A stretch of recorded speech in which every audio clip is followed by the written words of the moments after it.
Greetings, fellow investigators, and welcome to our video podcast, Into the Darkness, where my friends and I play the Call of Cthulhu role-playing game. I'm your host, Tom Rayleigh. Once again, we have a short game. This time, I'm going to try my hand at writing. Hopefully, it won't be a disaster. The name I have given this scenario is Delph 6, and this is version 1. So, without any further delay, let's begin our journey into the darkness.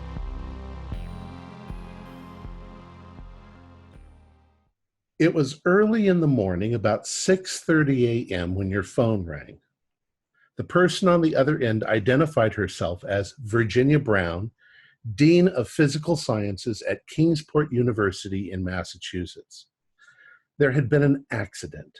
One of the department's scientists, Dr. Nikos Volokakos, had been killed during the night, accidentally electrocuted by one of his projects. The reason for her call had to do with an immediate salvage of his research. His experiments were still in operation and required tending. Since you were the only scientist remotely capable of understanding his work, she asked that you immediately fly out and see what you could do to save his research and possibly continue his work.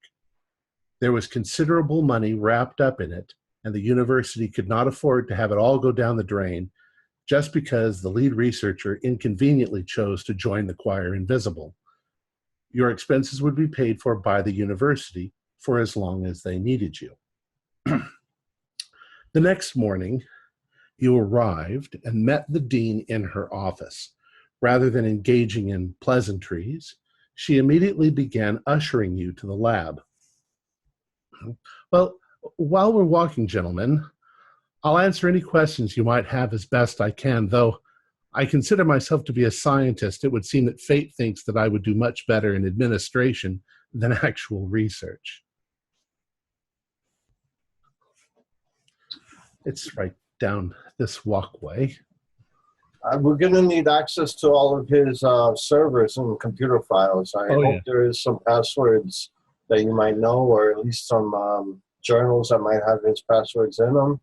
Well, to be honest, I'm sure he kept logs right there in his office of any passwords that you might have. But I think that he kept them in a book. I don't think that's going to be a problem. And Dr. Brown, I know you said you needed somewhat of my expertise, but physical sciences seems a little outside of my wheelhouse. Well, I think you'll understand in a moment. As soon as we turn this corner, and as you turn the corner, the city of Kingsport is built on, it's a port. So as you're turning the corner of this building, you're heading down towards the shore. There is not a large building, a rectangular building, looks like it's 2 stories high. And you can see that just beyond that building is the ocean, and there is, in fact, some sort of I don't know what you'd call it, an enclosure that encloses part of the water, part of the ocean, and allows fresh water to come in. And you don't see anything swimming around in it, but that's the building that you're heading towards. She says, yes, it's a terrible tragedy. We're not exactly sure what happened, but there was a massive power drain, and when we got down to the building, we found him dead on the floor. He had apparently electrocuted himself. Water and electricity doesn't mix very well. Yeah, sure enough. So some kind of aquaculture setup? Well, this is our marine biology department. Oh, okay. They normally, the two stories here you see are classrooms mostly. The labs are down below. Dr.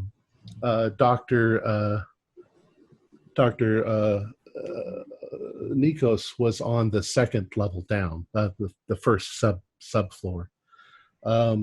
That's where he did his research. But if you're familiar with him at all, he's really more involved in computers than marine biology. But like I say, you'll understand in just a few moments. So she walks you up to the door, and she opens it up.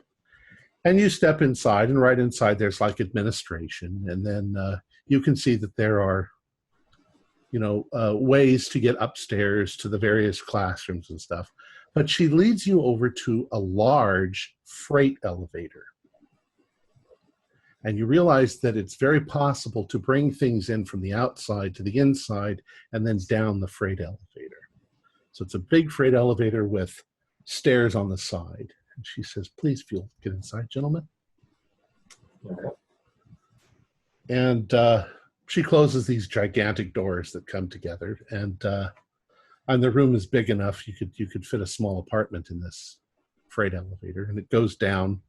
And after just a couple of seconds, it goes down very slowly. The doors open, and it opens up into a lab. The lab's below ground. You can see ahead of you, there's a couple of large tables that have been used kind of as desks. There's computers on them.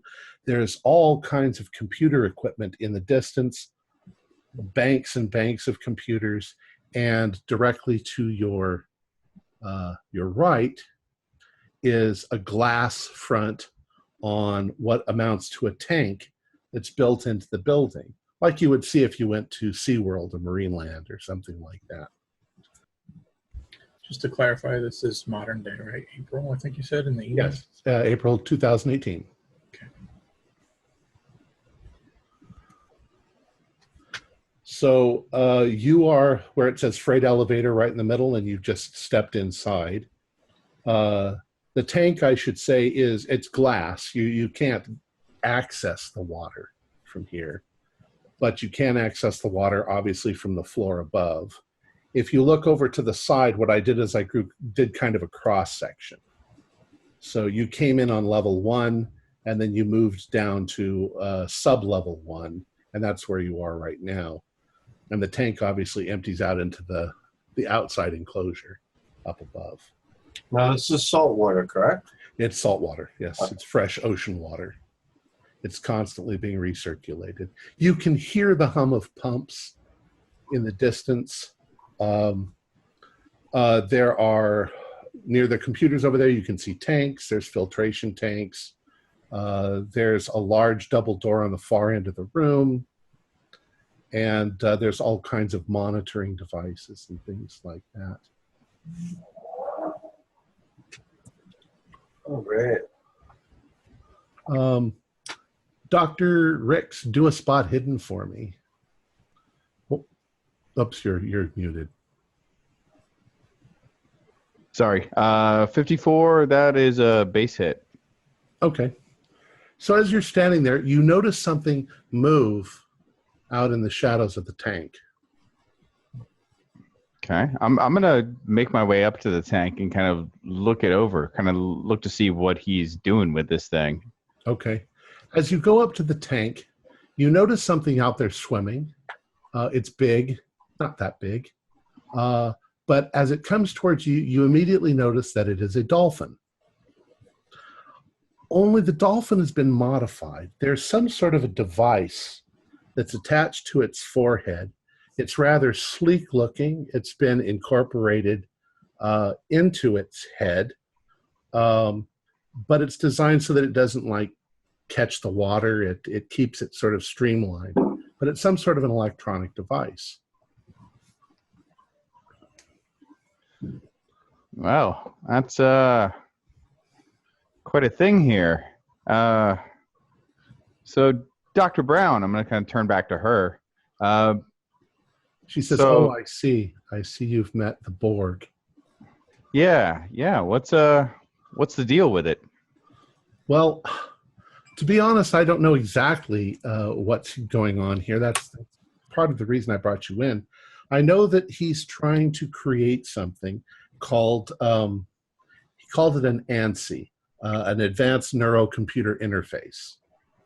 And he's working on the dolphin. It's actually referred to as Delph 6. Some of us other scientists have taken to calling it the Borg after, the Star Trek human-computer interface thing. I mean, if he used to say that, if he could manage this, it would revolutionize everything, but well, you can find out for yourself. And there's papers all over the place, and there's things. The computers don't look like they're locked because he was in the middle of working. Yeah. Not to be too morbid, but is this where he was found dead? Actually, he was found dead in the room next. And she takes you over to there's once again big doors so that you can bring big stuff through. And she opens them up, and inside there you have a medical facility. And there is that sort of smell in the air, like old seawater and maybe a little decay. And you can see there's a large tank that's built into the floor with no top on it, but there is a dead dolphin in there. It's been partly dissected. Its head's been cut open and its brain exposed. And she says, "This is where he was. We found him on the floor." And she just sort of points down to the floor.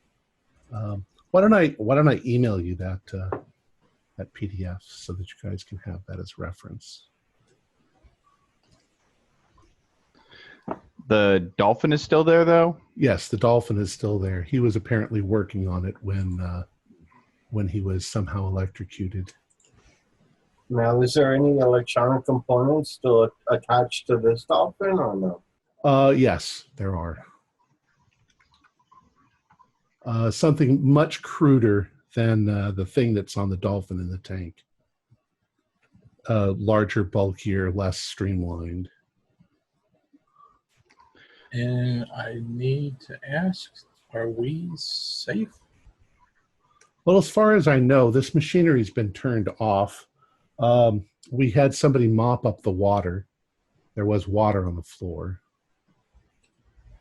So in other words, has anybody figured out like what actually caused it, or we just know it happened and it was in this room? Yeah, Well, do we know where the current came from?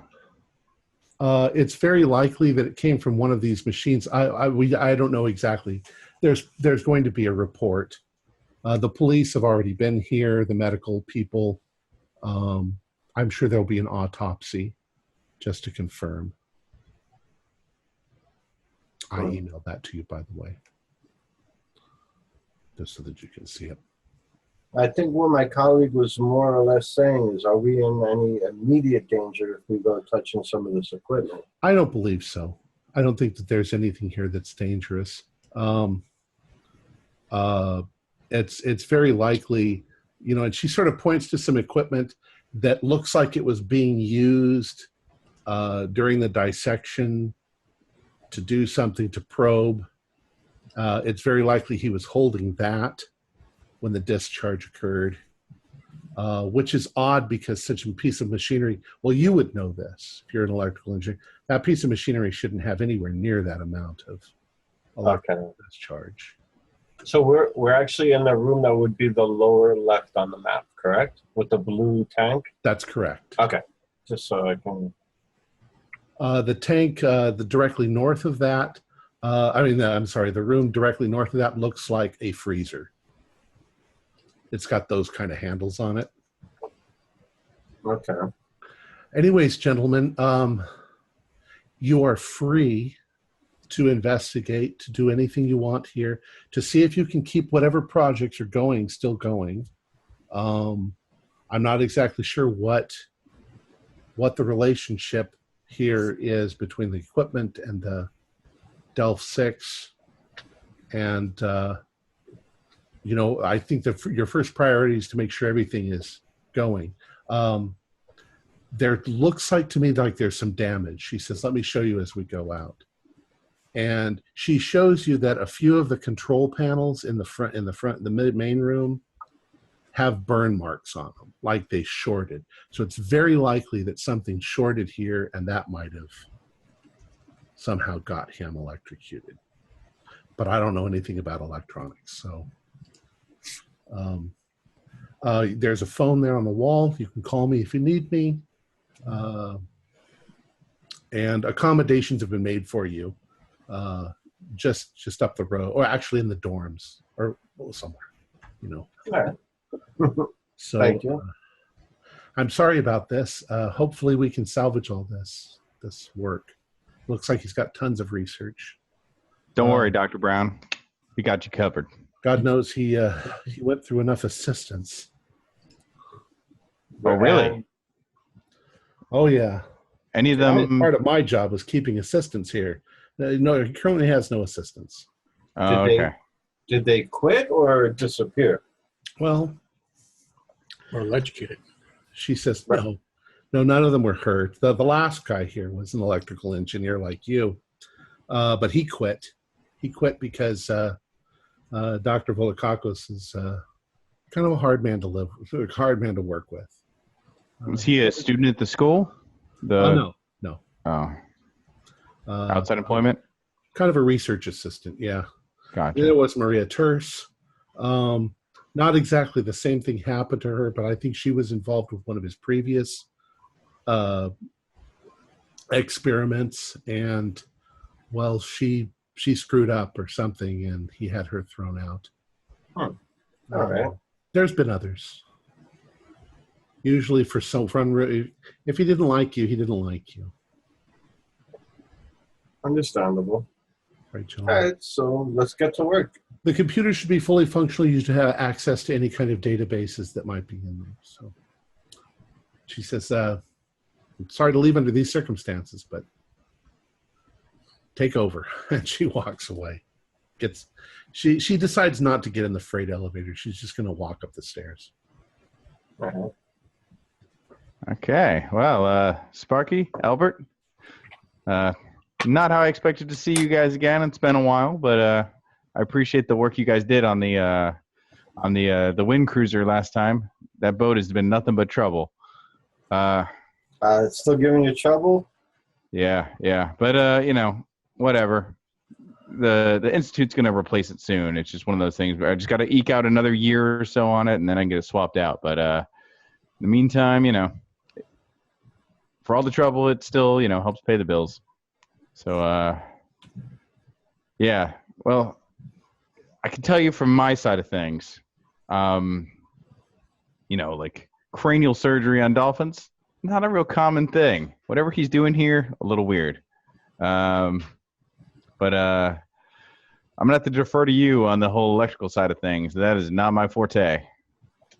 Well, Albert, I think you can concur on this, but that electrical output to fry somebody wouldn't have come from that equipment, that basic equipment we saw back there. Yeah, it seems, I mean, I would think if nothing else, there would have been some sort of a fuse tripped, but maybe he was trying to cut corners or get more energy out of something that he wasn't supposed to. So maybe he was, rigging something up there. Yeah, that's true.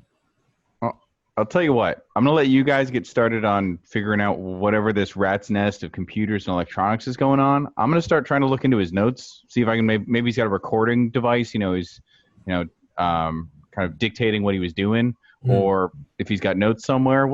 I'll see what I can find on that side of things. You guys get all that stuff sorted, and we'll find something to figure out what the hell happened. How about, can I ask you there, Chuck? You mind, Chuck? Can I call you first name basis? Yeah, sure. What's your opinion? Looking at, I don't know, what do they call it, Delph 6 or Borg? What's your opinion? Does the creature look healthy? Sorry, creature, dolphin, same thing, right? Yeah. Well, one thing that Chuck would know is that Delphinidae is the scientific name for dolphin. So, yeah, an ocean-going dolphin like this one. It's just like the name, just code name. But looking it over, marine biology, hard success. It looks pretty healthy. Yeah, Except for the modification, but the modification looks like it's well grafted. For having some shit jammed into its brain, that thing is doing great. Okay. Yeah, a lot of times we'll tag creatures and stuff like that, but that tends to be inert. We're not interfaced like that. So whatever he did to put that thing in that dolphin, he did it well, because it's one thing to have. It's hard enough to do that stuff on land, but when you're dealing with seawater and fast moving, strong creature like that, Whatever the hell Nikos was up to, he was good at it. Tom, can I retroactively ask Dr. Brown a question? Okay. Was this whole experiment and everything happening all above board as far as the college is concerned? Because we're talking experimentation on animals. Yeah. But what was her general, like, is she kind of like treating us like we're bringing you in, but please keep this under your hat? Or is it... Actually, I did forget something. I was going to add this in. You signed a non-disclosure agreement before you came down here. All right. This is kind of top secret research. As far as being above the board, she would have answered by saying, as far as she knows, all of the paperwork is in order for this. Okay. So whatever permits they... if I'm to understand it, dolphins are not an endangered species. They're quite common. So, although they are also intelligent creatures. Right. That's where I'm like... There's an ethical problem. They're a very intelligent creature, so...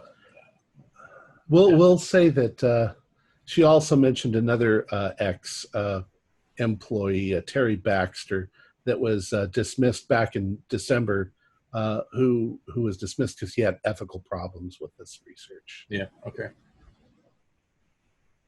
That makes sense. Well, Albert, do you want to... let's check out this monitoring equipment and see if we can get a grasp on that. And I think that would lead, if we could figure out what all the monitoring equipment does, that will lead us, we just backtrack it and that'll explain what everything else we're looking at should be. Mm-hmm. You understand? Yeah. Good idea. So maybe we'll do a cooperative role on this. Walter, do a roll under your knowledge of electrical engineering. 26 out of I believe 80. Oh, that's really good. Yeah. One thing that you notice is it seems to you that when this project would have started, everything was very well ordered, and it progressively got wilder and wilder, that suddenly there were patch cables going from this over to there, and there were things that had been brought in and attached, and it slowly got out of hand. Very few things are labeled. It looks like things that had been there for a while, those are labeled, as if somebody, probably an assistant, was doing that sort of stuff, and then in the recent times, it just sort of got out of hand. It's kind of, you're starting to think, well, maybe it's not a wonder that he electrocuted himself. Right. And I'm sure Albert sees that, if I need to explain it to him, I'm not intelligent-wise, just for what I noticed. I'll explain that. But I even said a comment like, I know when I'm deep into a project, I know what's going on, but somebody else can walk into it and it will be a haphazard mess, but I know exactly what every plug and switch does.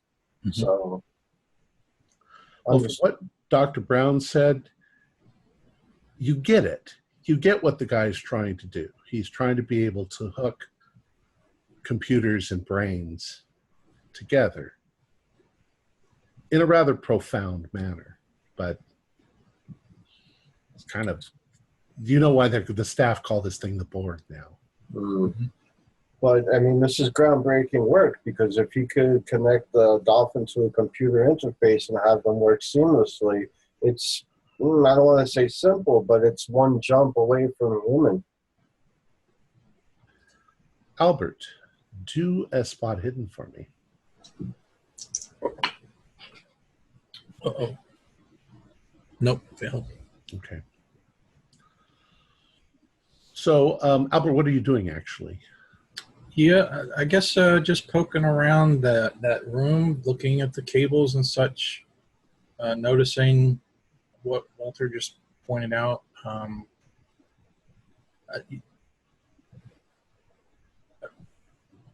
I'm trying to put together I'm trying to think, like, if he were a scientist working in a college, working on research, it would be, I assume, in his best interest to make his work readable to others. So it seems to me that it's odd that he's not labeling things, and so no, it feels like he's either dropped what his level of working is normally. So that's kind of like what I'm confused or concerned about right now. Well, as a scientist, one thing that you'd probably know, it's kind of counterintuitive to what you would think. Lots of times scientists like this can't put into words very easily what they're working on. And that's why they have research assistants who can help sort of translate that. It's one of the reasons why Einstein is considered a genius, because he was able to take all that higher mathematics and actually put it in a form that you could sort of understand. Mm-hmm. But there's a lot of his stuff that even physicists had difficulty trying to figure out what he was talking about. In this case, he's just one of those. He's not one that's you notice papers are scattered around. So he obviously so that's what I was just going to ask you then. So, like, is this something? It just looks like that's how he is. So, like, is there general messiness? It's general messiness, like well, the research assistant should be cleaning this up. Mm. In fact, from some of the little stories you're starting to hear about him, maybe he didn't even notice that his research assistant was gone and just was probably looking around thinking, where the hell is he? Or where the hell is she? Why isn't she cleaning this mess up? Just handed off some piece of equipment to the research assistant who wasn't there, and then just dropped it in a pool of water. But when you look at the papers, they're interesting. Of course, there's lots of formulas that have to do with the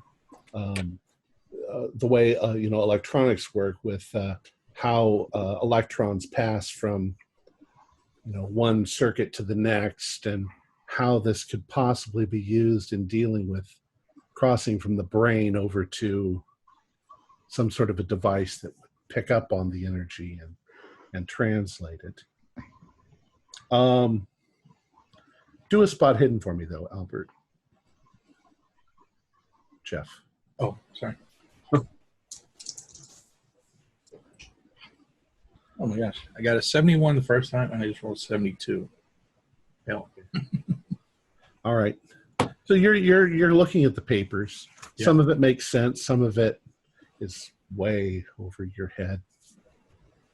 Is there any way? Can I get a sense of, like on a scale of 1 to 10, how close is he to getting to where he wants to be? In other words, it'll take you a while. Okay, all right. So we're still just learning things now. Chuck. Yeah. Once again, also do a spot hidden for me. Sure enough. Yeah, basically, while they're checking the electronic stuff, I'm just trying to find, signs of what he was doing, if he had any recordings or anything. And of course, I got a 99. Awesome. Well, for your 99, I'm just going to say that you do notice that there is like a metal closet, not a closet, like a locker that's got scuba gear and various things so that a person could actually go into the tank. You have to access it from above, but there is access to it. You also notice that there is a lower level. Okay. There's stairs, but there's probably, you saw a button for number, sub 2. Sparky, you begin to look at this equipment, and you can see that certain bits and pieces of it have shorted out. Fortunately, the stuff that looks like it shorted out could be easily replaced. All right. That we're not talking about some magical component. We're talking about simple, wires getting crossed or something like that. So I want to see if I can take a look around and see if there's any shelving that has spare parts or an equipment locker or Yeah, there's actually a couple of lockers that are just filled to the brim with all kinds of random wires and boxes of things and circuits, and you're pretty sure you could put together something in there to pull this back together again. All right, so I tell the guys, hey, I think I'm going to see if I can get some of these defunct systems back up and running. Maybe we can get a little better readings once everything's working properly. Okay. So you guys, while he's doing that, I'm gonna start exploring around the area. So like I want to go into the freezer and okay, see what's in there. All right. Start poking around in general. So Albert, you walk into the medical bay, and you see the dead dolphin, and it's smelling a little bit, So it's obviously been dead for a couple of days. Do a spot hidden for me. Third time's a charm.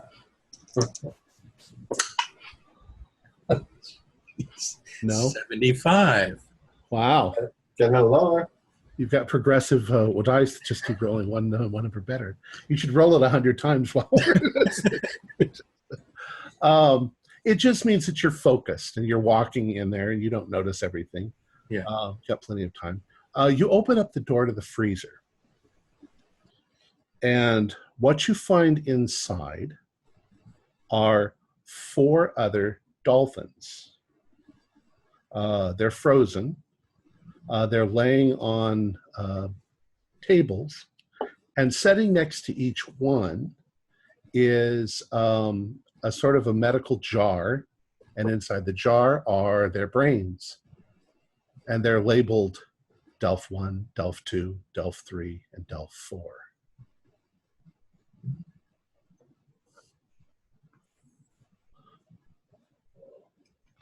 Looking at your map, the room north of the little pool, that's the medical bay, or is that the freezer? And That's the freezer. That whole room, that big room, Right. is the freezer. So there's another door. The little door on the opposite wall, on the very top of that, Yeah. is a crematorium, Oh, an incinerator.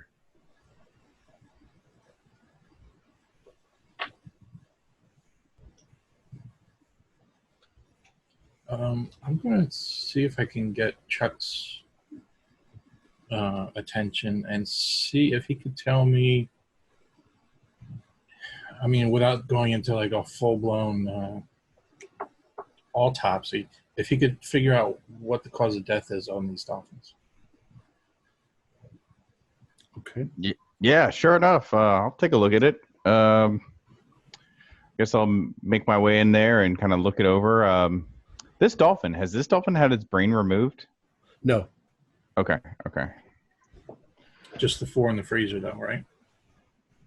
Correct. Yeah. Okay. Now, it's going to take you a while to do an examination of the dolphin. Mm-hmm.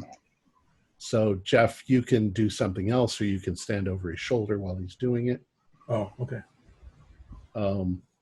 I guess I meant just like at a glance sort of thing.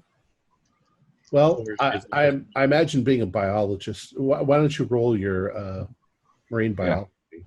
58 out of 71, so just standard success. Okay.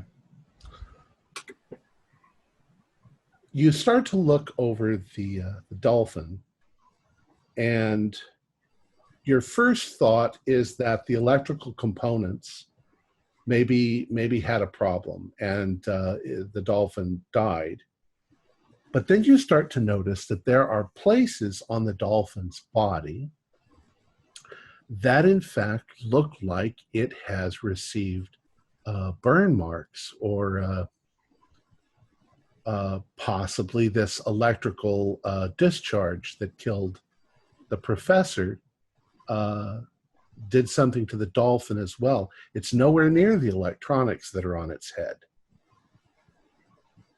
It's like it was electrocuted from the inside out, maybe.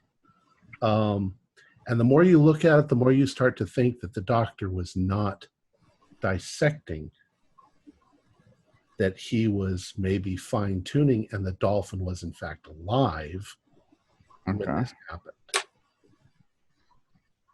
So it's like you said it's like from the inside out. Is it like there's like burn marks in the mouth or blowhole, stuff like that? The burns are actually on the side of Inside. the dolphin. Okay, so it looks like something just burned clean through. Right. Okay. Well, that is not natural or normal. Dolphins usually don't spontaneously combust from their insides. Does it look like it's kind of along the line of like with its digestive tract? Like where? Well, you would have to do a complete autopsy in order to figure that out. But it doesn't look like the electronic devices were the things that caused the electrical discharge. Yeah.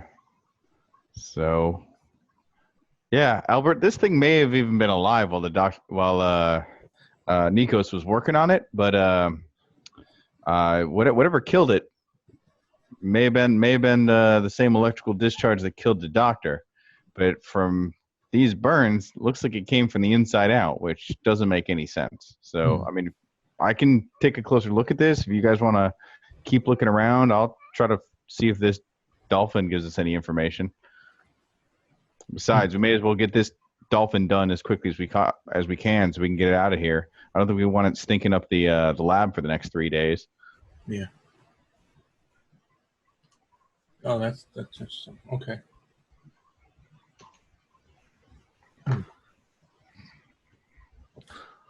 Walter, you start finding components and sort of jury-rigging it together, and I mean, you're doing a great job. You're just you're putting it together from things that you're making things work. And go ahead and do an electrical engineering for me.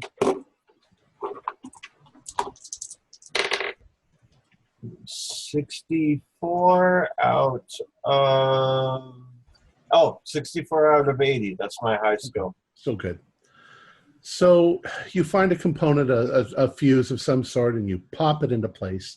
And as soon as you do, there's the obvious sound of a like this as power comes back to the console and lights come on all over it and monitors all turn on. There's monitors of heart rate and blood pressure and things like that suddenly come on. Now you're talking. Hey guys, I think I got it. Nice work. Thank you. I think I'll sit down at one of the desks where the computer's at and start poking around. Okay. Albert, when you sit down at the table in front of the computer, before you can actually even reach for the computer, something appears on the computer screen. It says, "Where is Dr. I can't remember his name. Volokakos." Whoa. Question. Guys, is this thing actually working? What's going on? I think we already have a connection with the board there. I don't like calling that. Really? Walter and Albert, do a spot hidden. I failed. I only have beasts for spot hidden. So you're looking at the screen where Albert is. Albert, Jeff, you also do a spot hidden. Let's go for 78. Hey, there we go. 44. As you're sitting there and Sparky's standing next to you, you look up at the tank, and the dolphin is looking at you. Okay. Sort of swimming there back and forth looking at you. I assume keyboard input, right? I can just type. Sure. Yep. I'll just. Well, actually, I'm going to turn to you guys. What do you think I should tell it? Are we really talking to the dolphin? Dr. Chuck is in the other room still. Yeah. I guess shouting back into the other room through the double doors. How's it going in there? You got to get in here and look at this. This is. I'm kind of fist deep in a dolphin right now, but sure. Hang on. Come out, rinsing my hands with hand sanitizer. So, yeah, what's going on? I think you should really take a look. Sorry. Go. No, it looks like the dolphin is communicating with us. He's asking where the Dr. Volocopis is.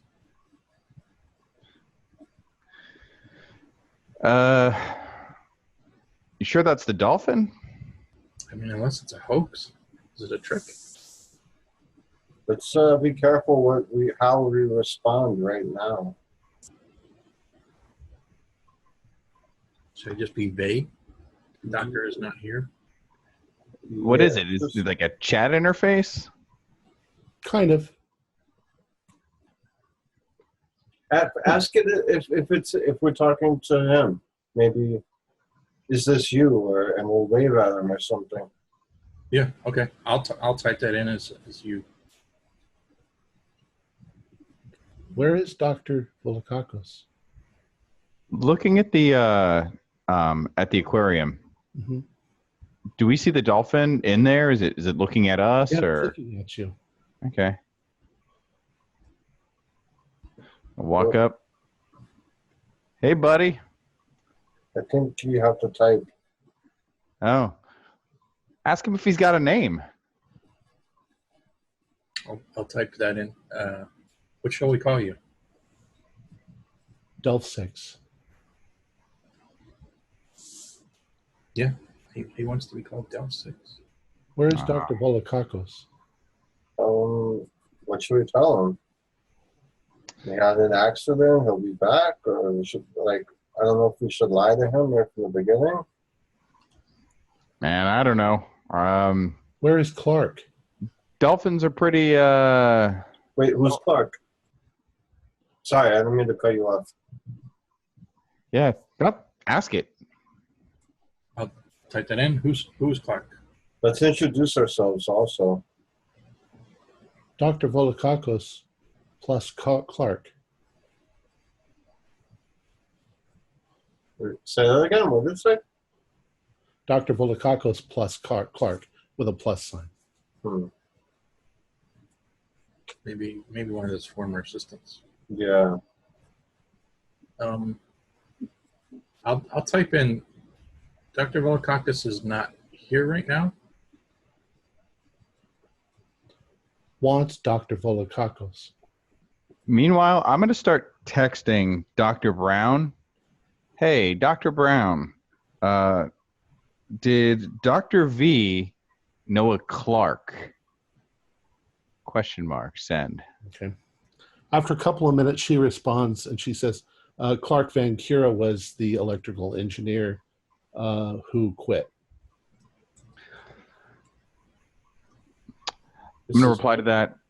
How long ago did he quit? Question mark. The dolphin is asking about him. Exclamation point. Send. She says December. Months ago. Okay. Yeah, I kind of Albert introduce me as Sparky to him, and I want to walk over to the cage and kind of introduce myself. Yep, I'll do that. I don't know what I'm doing, guys, but I like how you bow. It says not Clark. And then it says not Clark, comma, Clark Repair Interface.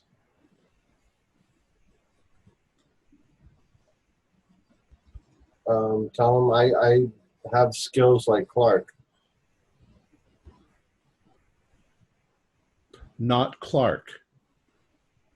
Repair Interface. Which interface? Do you know what it's called?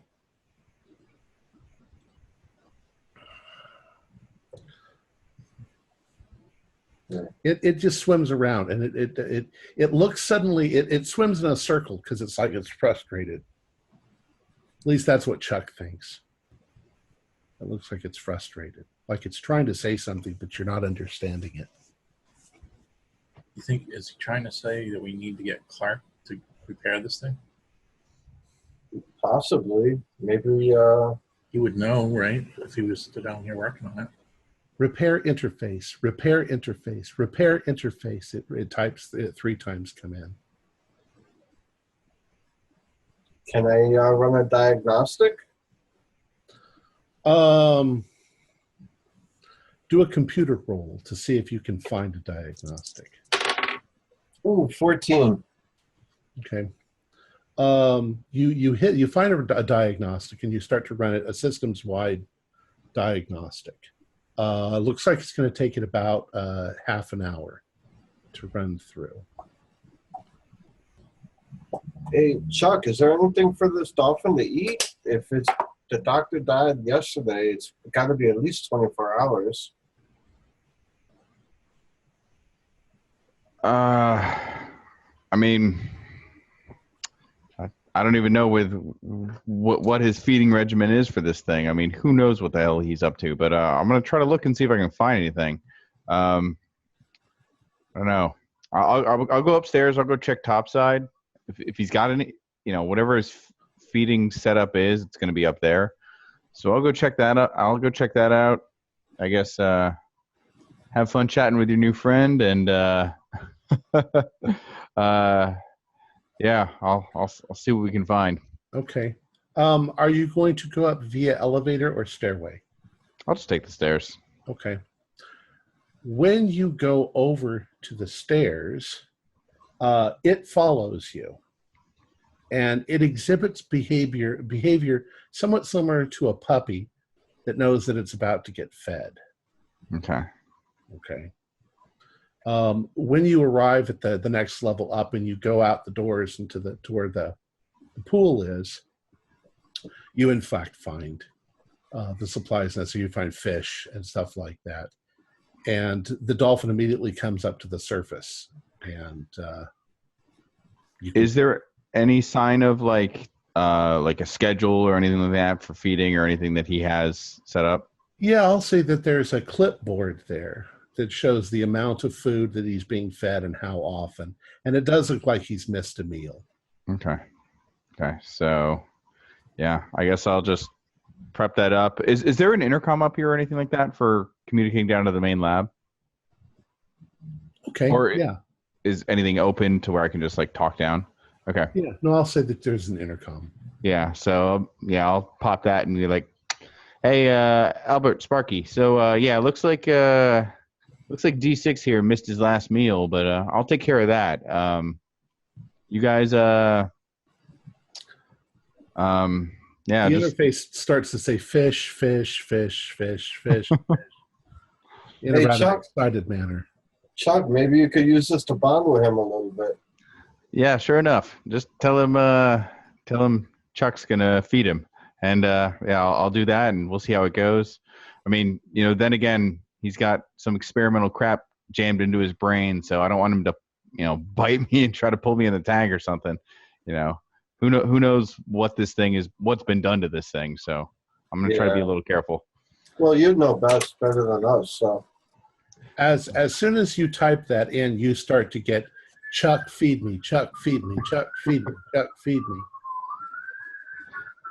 So yeah, I'll prep up a meal and begin to feed Delph 6, and we'll see how that goes. I'm try to do my best to make friends. From the point of view of a marine biologist, he acts exactly like a dolphin.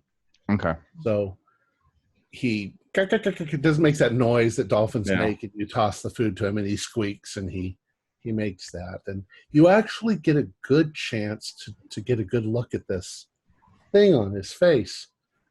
And you can see that there might be a little bit of redness or discoloration around where it's been attached, but it's actually been attached pretty well.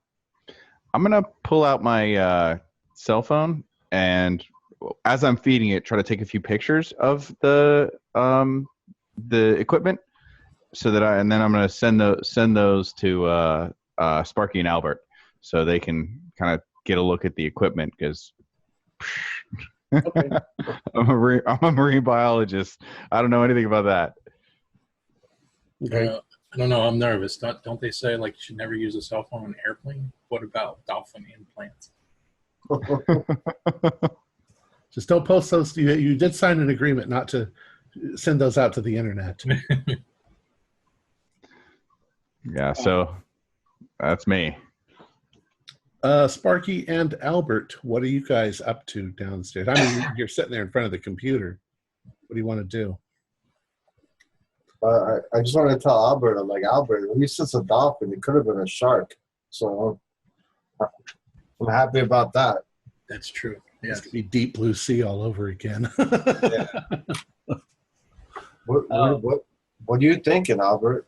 I mean, this is kind of like things almost.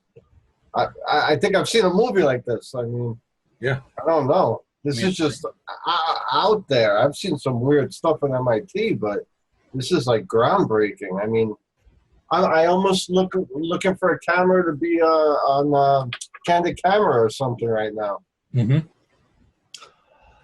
Walter, when you do that, you look around. You're looking at the equipment that's now all fully functional. Okay. You notice a couple of things. You notice that there is an atomic clock. Okay. For keeping time. You notice that there's a large amount of equipment that you don't quite understand, but you think that it has to do with possibly transmitting the signals between the computer and the interface that's on his forehead. It almost has the look of radar on it, except that it's one of those things that when you build something like this, it's ginormous, and when you start refining it, it probably refines to a chip about that size that ultimately you can put into something. You also notice another computer interface behind you near the atomic clock. And at first glance, you don't have a clue what's on the screen. It looks like a bunch of little like connect the dots. Huh. Albert, take a look at this. I'm kind of really not understanding what I'm looking at here. There's a bunch of dots. All right. Well, it's like a white screen with little black dots all over it, and there's lines, and you notice some numbers at the bottom of the screen that show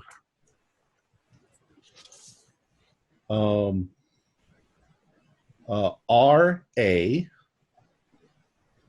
4H 35M 55S, comma, DEC, colon, 16 degrees, 30 minutes, 35 seconds.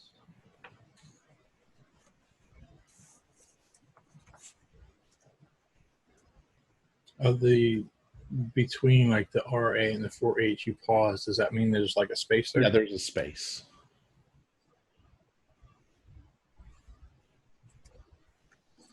If you guys want to do an intelligence roll. DEC declination. 10. That sounds really good. Almost extreme. It's a hard. All right. Their coordinates. It immediately becomes apparent with their coordinates. It's what I was kind of thinking, actually, but I wasn't sure. Coordinates? If the coordinates begin RA 4H35M 55S, that's hours, minutes, and seconds, which would mean that they are celestial coordinates, not coordinates on the Earth.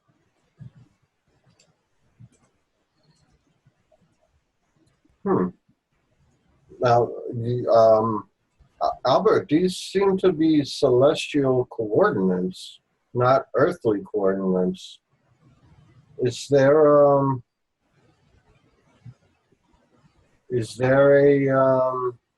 a telescope here? I'm getting some feedback. Is that me or? No, we hear you. You sound good. Yeah, I'm not hearing any feedback. As far as you know, there's nothing like that at this university.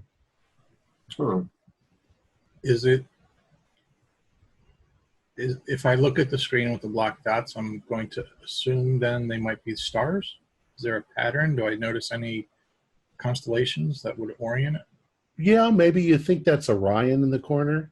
It's been reversed so that it's like a white sky and a black dot. Yeah, it's easier to look at, probably. Interesting. I wonder if we punch these coordinates into like a search engine, like Wolfram Alpha, if it will bring up something about it. Wolfram Alpha is a scientific search engine. I don't know if you're familiar. Sure, you want to do that? Yeah, so let's see what happens. What immediately comes up is Aldebaran. The bull's red eye. It's a 5K giant star. It's about 65 light years away. It's the 14th brightest star in the sky, and it is in the constellation Taurus.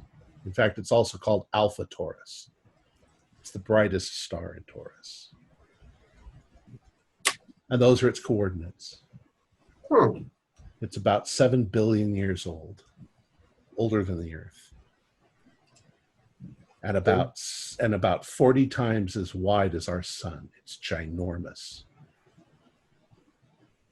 Now, I don't know Dr. Nikos at all, but he doesn't seem like a man who would be into horoscopes or even hobbies. I think he's an all no-nonsense worker. What is the connection between Alpha Taurus and our little friend in the pool?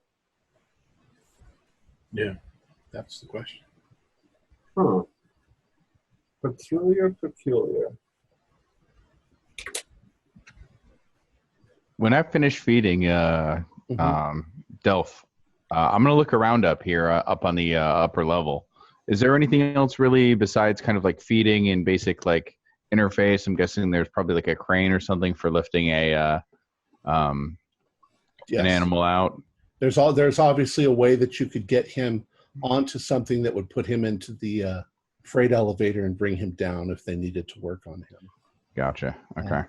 And other equipment. There's also a gate that opens to the ocean, but that's closed. That's a big iron gate. Okay. And there's enough enclosure around that he wouldn't be able to jump out. Okay. Okay. So with the feeding and everything, did he seem pretty friendly? Yeah. When his dolphins go, I guess? Like a dolphin. Yeah. Yeah. Okay. He doesn't seem especially stressed out or anything like that. He seemed hungry, but now he's swimming around the pool. Okay. Getting some exercise. Okay. Well, if that's the case, then I guess I'm going to head back down to the rest of the crew. Let them know how the feeding went. It says on the screen, Chuck is good. Good job, Chuck. You're his new best friend. Hey, what can I say? People like me. People, dolphins, you know. You just got to give them what they want. And in the case of him, it's large quantities of fish. So you guys find anything else down here? Point to the star map. Stars. What's that got to do with this, though? That's the $1 million question right now. That's Alpha Taurus. It's about 65 million light years away. Any theories? I'm not quite sure the correlation between this experiment and this star system. So, the basics of astronomy are covered under natural world, right? Probably, yeah. Okay. You might have been interested at some point in time. Yeah, I'll make a roll under that, see if anything kind of comes to mind. Damn. Okay, good. See, that's a 7 out of 65, so that's actually an extreme success. Wow. Nothing in particular. It's a giant old star. It's a super giant. Yeah, so, yeah, I mean, Aldebaran's got nothing to do with dolphin business. Yeah, I mean, it's a Taurus, a bull. I mean, it's not like the big dolphin in the sky, so. Yeah, not even like, spooky magical coincidences. So I don't know what that had to do with anything. Maybe another research project he's doing. And he seems to kind of be multidisciplinary, to say the least. So I don't know, but This might be a stupid question to ask a couple of nerds like ourselves, but have either of you heard of Douglas Adams? yeah, of course. Wasn't there something in there about dolphins and? Yeah, so long and thanks for all the fish. Yeah. Didn't they go to space or something like that? I don't really remember the story all that well. Yeah. They just left, like just before everything got blown up. But I know. I'm just throwing. Walter, do a spot hidden. Sparky. No. Okay. You're just listening to them. You're all musing. Yeah, so, I mean, I can get back in on that autopsy. Do one of you guys want to go downstairs, check it out, maybe look at the sub-level, see if he's got anything crazy set up with the maintenance? I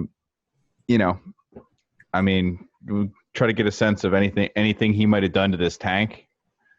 And if you see something weird that looks like, hey, is this what a tank should be like? Just shoot me the pictures in a text. I sent you guys what I got from his the equipment on Delph's head. So if anything jumps out from that, let me know. Albert, you want to both of us take a walk down there in case there's any equipment? We can both analyze it. He's going to be in there with the fish or mammal, and my diagnostic's still running, so I'm kind of at a standstill. Yeah, sure. Okay. Before, remind me though, I do want to come back and I want to look at this. If he's communicating through text, there's probably some sort of a log file. We might be able to go back and read some of the previous comments. Do you want to do that, and I'll just go downstairs then? No, that's good. I'll come down. Okay. Oh, I'm not going to touch the computer till you guys get back. I'm going to go. I'll go back to the dead dolphin, see if I can find anything extra. So yeah, let me know what you guys find down there. Okay. And I'll go back into the medical bay, set my phone up, start playing some music, and go back to my dolphin autopsy. Dr. Ricks, why don't you do a medical or a marine biology roll? Okay. Base marine biology. Base success. It's weird. When you start working on the dolphin and looking for a point of origin of what amounts to a large electrical discharge that seems to have, like a lightning bolt, going through this dolphin, it almost seems to originate somewhere in its gut. And it's only going out one direction. It's not coming from the other side. It's baffling. And it's not like going through any kind of path of least resistance or anything, because it didn't like come out of its anus or out of its mouth or anything. Right. It seems to go burn just through the side in a direct direction. Now, you can kind of intuit that if this happened, maybe it went in the other direction. Maybe the electrical discharge went from the outside to the inside. But if the doctor had his hands in the water when that happened, that would have killed the doctor. Okay. But other than that, it seems like a perfectly normal dolphin. The interface is ingenious. As you start to fiddle with it and look at how it's attached to the brain, it's almost as if he managed to use something that could fuse the metal leads directly onto the brain matter, some chemical process that caused them to interface. But you don't know what it is. You'll have to look through his notes to see if you can find that out. Gentlemen, you guys go downstairs, and it's darker downstairs than it is upstairs, and everything is kind of tainted blue because the light's coming in through the tank. But the tank, in the very center of the room where the tank is, the tank actually doesn't come to the floor. It's up above you. But you can see that there's some equipment that's attached into the bottom of the tank. And from your knowledge of the electronics and the way the cables are running, it's coming from that sort of transmission box and going down through tubes, coming out and attaching to the bottom of the tank. So it's possibly whatever he's done to create a transmission that can be picked up by the dolphin. It seems incredibly powerful, though, for maybe there's problems with transmitting signals through water, or the complexity of the signal involved through water that makes him have to have this very, very powerful transmitter in the water itself, in the tank. But other than that, you find filtration devices and things like that in order to check the pH of the water and make sure that it's not too strong, to circulate it all around. There's a large humming down here from pumps and things like that that are doing that. Other than that, you don't see anything unusual. I want to just take a look a little more closely at that transmitter. Okay. See if there's anything next generation or like next level of scientific, like, is it just very good equipment, or is there his own design? You know what I'm saying? Like, I'm familiar with standard electronics. Right. There's something, government issue, or, just next gen technology. Well, it seems to be overpowering, but why don't you go ahead? And it seems to be a conglomeration of new stuff and old technology as well. But go ahead and do your electronics roll. 42, I passed. Just a regular success. Yeah, some of this stuff is cutting edge. Some of this stuff looks like it might even be military issue. Right. Albert, yeah. This is some real high-tech stuff here. This is like some cutting-edge, just he's used some basic equipment, but these few components, it's brilliant. This is just pure brilliant. You're thinking that under the right circumstances, with the right outside equipment, you could talk to people on the moon if there were people there with this equipment. It's very powerful.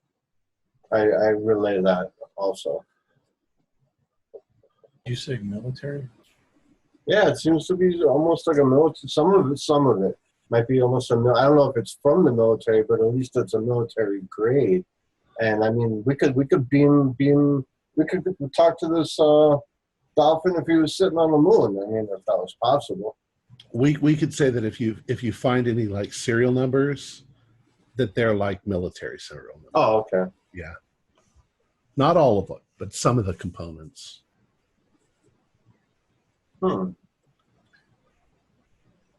Red flag for me. The government's involved, the military's involved with this experimentation. That makes me nervous.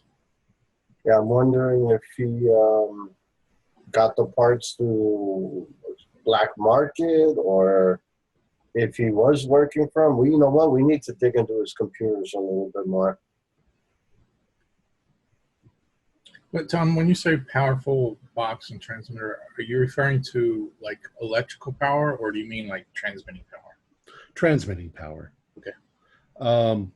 If you go into a small town that has a radio station, it's usually pretty low power, and that's when you're driving far away from it, you lose the signal, and some other signal comes in. But if you're talking about a station that's in Los Angeles or something like that, you can be 100 miles away and still get them clear as a bell because they've got a powerful transmitter. This looks like a powerful transmitter, something that could talk to somebody on the moon. Yeah. Wow. It's pretty strong for talking to a dolphin 12 feet away. Yeah, that's a good point. I mean, even if you take into account the radio wave might break down and all of the information packets don't get received to the dolphin, he's overcompensating. But I mean, this is like 20-fold or 100-fold of overcompensation.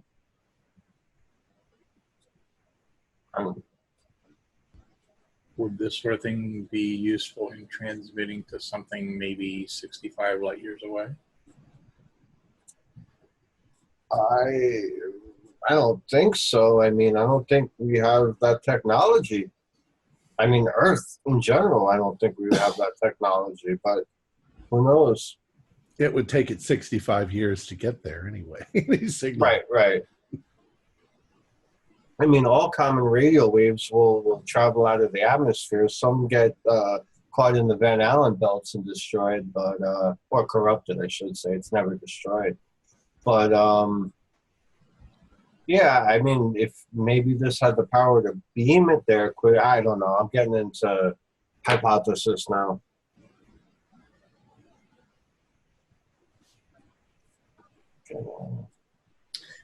Tom, is there any reason for us to go down? Do we go to the sublevel 2, or can we also continue to sublevel 3? I actually assumed you did both. There's nothing on sublevel 2. All right, that's what I thought too. You were at sublevel 3 looking up. Okay. Anything I thought it was muted. Anything you want to look at, Albert? No, I mean, I don't understand. Like you said, the power of this thing is incredible. It seems overpowered. But yeah, there doesn't seem to be anything else out of the ordinary here.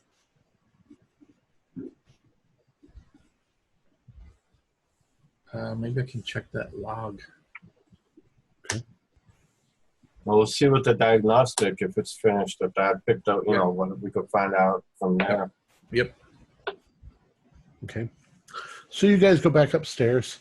Dr. Ricks, you are cleaning the goo off your hands. You haven't really found much other than what I've told you. Sparky and Albert, you come back upstairs, and you immediately see on the screen, repeated like 20 times, is fix interface, fix interface, fix interface, fix interface. Did you hear that, Sparky? Yeah. I want to get some, but I'm all connected here. So. I was going to get a water, but I'm kind of stuck. And the dolphin is at the window sort of looking frustrated at you. I type in trying to fix now. Sorry for any problem. Okay. How are you? Are you okay? Is there a problem? Do you have a problem? It just says fix interface, fix interface. When he says that, and you're looking at the diagnostic that ran, it says failure in circuit, something or other, vocal interface. Wow, guys, I think he can actually talk. Like, I mean, he's talking, but look, and there's a vocal, and I'm going to see if I can reverse backtrack and see there's a speaker or if there's... Well, it gives you the, there are speakers in the room, and you can see, it gives you the actual where this is in the circuitry. So you can tell that it's in that thing over there. I get kind of excited. I'm like, and I just run over there.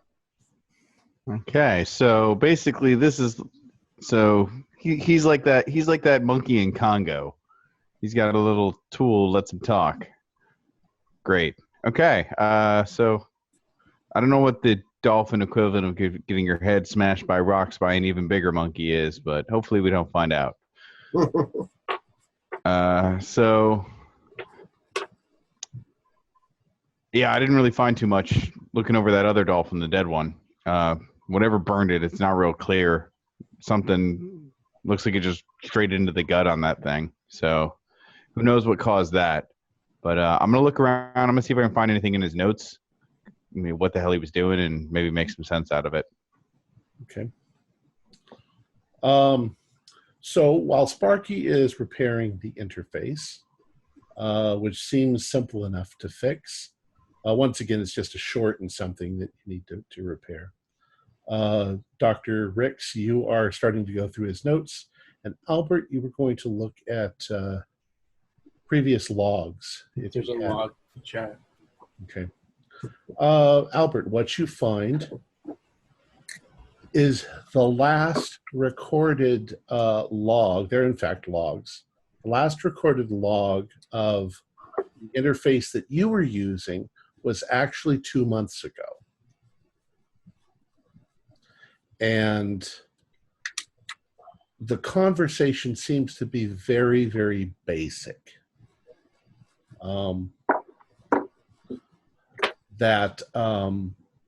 Well, it looks like maybe there was some pieces of information dumped, that the language was sort of being uploaded into Delph 6's brain so that he could better communicate.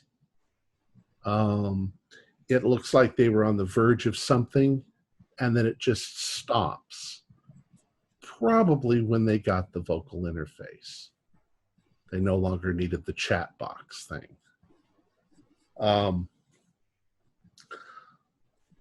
Chuck, Dr. Ricks. Yeah. You start to look through the notes, and there's a lot of scientific stuff about brain chemistry and how the interface might be accomplished. But you start to see some very strange formula that you don't understand at all. There's some algebraic notation that seems to be completely made up by Dr. Nikos. I should have just called him Dr. Nikos. Dr. V. Dr. V, yeah. He's using symbols that don't seem to correspond to any known that you've ever seen algebra. So he's obviously using them to represent other things. He makes a few references to texts that he has been studying, but he doesn't actually give the names of the texts. He gives sort of, initials and. Okay. It's odd. He's just like shorthand. Right. You also get the strong impression that he did have his brain in all different directions. That whatever fascinated him at the moment sort of took hold of him and obsessed him, and he began working on it and somehow managing to integrate some of the information into what he was doing. Okay. So weird algebra, referencing, cross-referencing some other works. Does he have anything in here that looks like he has maybe like a little like mini research library or anything, or where he's got a bunch of like, binders and books and stuff anywhere? It doesn't look like he has any books in the room. But it's possible that everything is accessible through his computer. Okay. Does he have a workstation in the medical lab? Sure, we'll say that he does. Yeah, that would make sense. So yeah, I'm gonna check that out and look and see if. Now there's actually two computers in this room. Yeah. One that's one where Albert is sitting facing the tank, and one facing back towards the monitors. Okay. But yeah, okay, there's one in the medical area. Okay. Yeah, just because, I assume that's where I was probably going to be starting my search, because that was where he was last. But yeah. So yeah, I'm not a computer expert, but I've got 80 education, so I can presumably, Control F. Right. that probably makes Macintosh. You probably got it, no problem. No, they want it to be able to work with all of the scientific stuff. So it needs to be Like games. Or actually, I've got library use as well. So Sparky. modern day. Yes. After a few minutes of work, you see what the problem is, and you fix the problem. Okay, and as soon as the problem is fixed, yeah, there you go, with your goggles. There's a popping and a clicking that comes from the speakers for a second, and then you hear the words.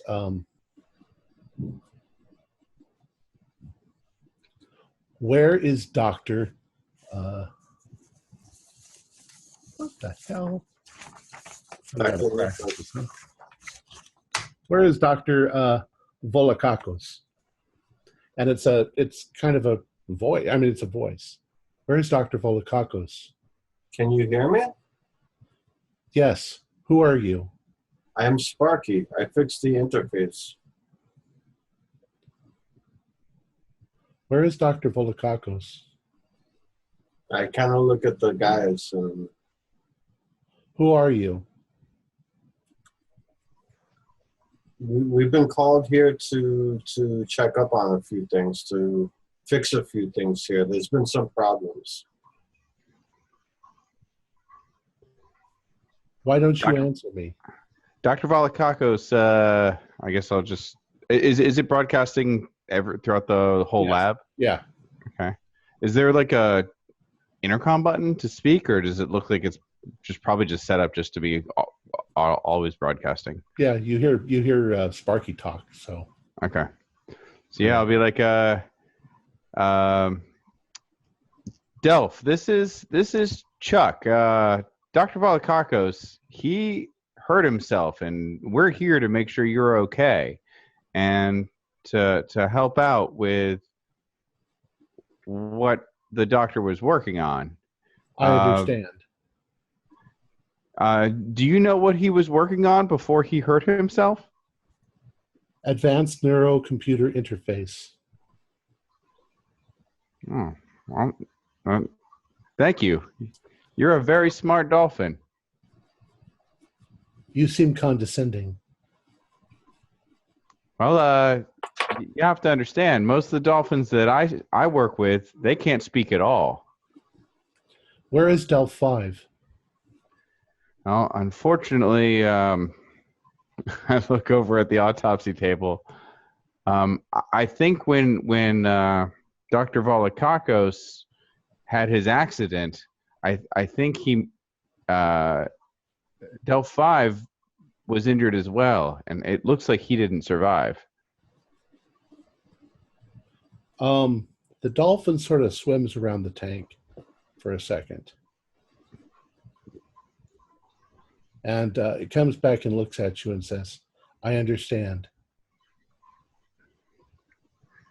I'm sorry to deliver the bad news, but... Is Dr. Volokakos dead? I kind of peer through the window at the other two.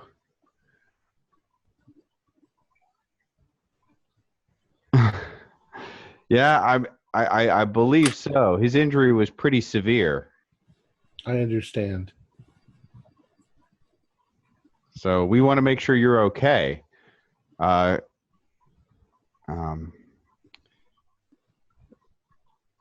I was feeding you earlier, I noticed your implant in your head is somewhat red. Is it troubling you? Does it hurt? The pain is acceptable. I see. I'm gonna make my way back into the room with everybody else and type on pull up like a notepad app on my phone and type in, maybe this was a really bad idea to turn on the interface and show it to those two, explicitly holding it away from the aquarium. I Oh, sorry. Go. I was just gonna say I had to see if it actually worked. I'm sorry, but I needed to know. Hey, no, I'm impressed. It's good to see that the doctor wasn't exactly wasting everybody's time. Well, anyways, I found some weird stuff looking through some of his notes. Apparently, either he was a crazy alchemist or he discovered some new math, because a lot of it doesn't make any sense to me. Now, I'm not a mathematician, but I learned a fair bit, and a lot of it, I mean, it's definitely not normal notation. He's also got some books referenced. I don't know if you guys want to try to look through his archive, his digital archive or whatever, see if maybe one of you can pull some information about him. And I'll pull up on one of the computers in here what I was looking at so that they can see it. Okay. I'm going to grab a notepad and write to Sparky. Can you put a switch in the intercom? So that we can turn it off?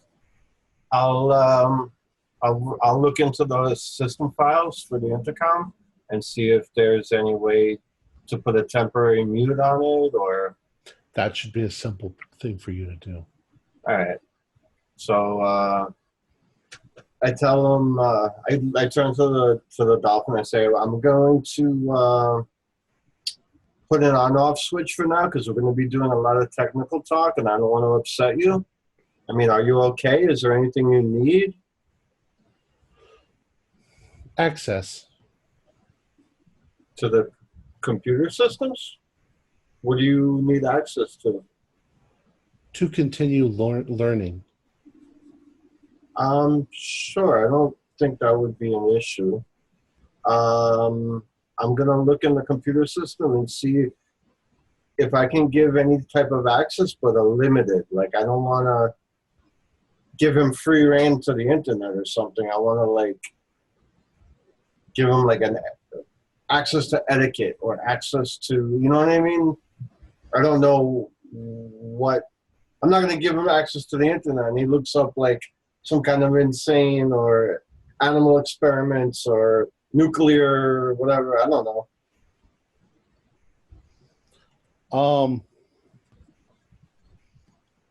All right. Go ahead and do a computer roll for me. Ooh, 09. Okay. I think that's extreme. I'm not sure. Yes, it is an extreme. When you start looking through the menus, you can see that there is, in fact, a switch to give him internet access. But there also seems to be information libraries that from a log he's been in before. Do I know what they contain, though? And lots of information, all sorts of things. All right. I'll give him access to one of those libraries. Okay. Does this work? He swims back and forth for a second and then says, I have been told that what I should say is thank you. Thank you. You are very welcome. And he just suddenly moves away from the glass and starts swimming around in a circle. Kind of slowly, kind of relaxed. I'm going to disable verbal commands for a little while. If you need something, just interface through the text. And we will be putting it back on intermediately, but we don't want to distract you. All right? Okay. Thank you. And then I flip the switch or type in the command, whatever. Okay. Type in my phone. We good? I show it to Sparky. Sparky, do your electrical engineering roll. 35. Success. Okay. You don't fail. All right. All right. So you guys are We're more or less. clear. Yeah. So, yeah, like I was trying to say before, Dr. V is getting into some crazy stuff. Here, check this out. So, like, he's referencing books. He's not real clear about what they are. I mean, it's definitely not any kind of scientific literature that he's referencing. And then he's got all of these equations, half of which whatever variables he's using and everything in here, it's not the normal scientific stuff. So I mean, maybe there's some electrical stuff that I wouldn't know from my biology background. Does any of that stuff look familiar to you guys? Well, Albert's a little bit more of a mathematician than I am, I believe. So whoever has physics, go ahead and roll your physics roll. Yeah, Albert, I definitely need your help in this thing. It's a little beyond my wheelhouse. I am a fish out of water. I rolled good for a change. 23, which would be a hard. Okay. Well, it's not unheard of that when a physicist or a mathematician has to create something to represent something that doesn't exist yet, then he'll assign it a symbol of some sort. Obviously, by now, everybody's run through all of the regular symbols. So it looks like he's trying to do some complex mathematical process, but you don't know what the process is. Has something to do with, geez, if you were to guess, the curvature of time and space and their relationship on a quantum level, and it's really some crazy advanced stuff. It would take you a while to work through it, probably weeks. But you see what he's talking about. Strange little symbols being used. Yep, I'll share all that information. You know what else? I just had a thought. I'm going to just look real quick. The doctor died in that lower left corner where the small tank was? Correct. There are the double doors. Are there any other like windows or anything in there? No, you're underground. No, I mean windows so like you could see from the main tank room into that smaller one. Not into that one, no. So I don't know. Just something crossed my mind, guys. He's asking about where the doctor is, and yet I think he clearly saw like the police were here, so they were investigating. They probably saw him wheel the body out at some point. I mean, yeah, but they might have taken out a zippered black bag. But from what I'm gathering, this dolphin is quite intelligent. It's almost like. Yeah. But I mean, that might be outside of it. Even a smart dolphin's perspective. They don't have crime procedurals in the sea. Yeah. True. I want to go on to the computer and see if I can access any of his logs, like diaries or lab reports or procedural reports, or December 25th, have contact or made this discovery or blah blah blah. Dr. Volokakos? Yes. You are able to find what probably looks like private files, and they are password encoded. Can I attempt to try and get into them? Maybe I'm fairly good with computers. You can attempt. Let me double check. I think you need I'm going to have to give you a penalty dice, and you're going to have to get an extreme. All right,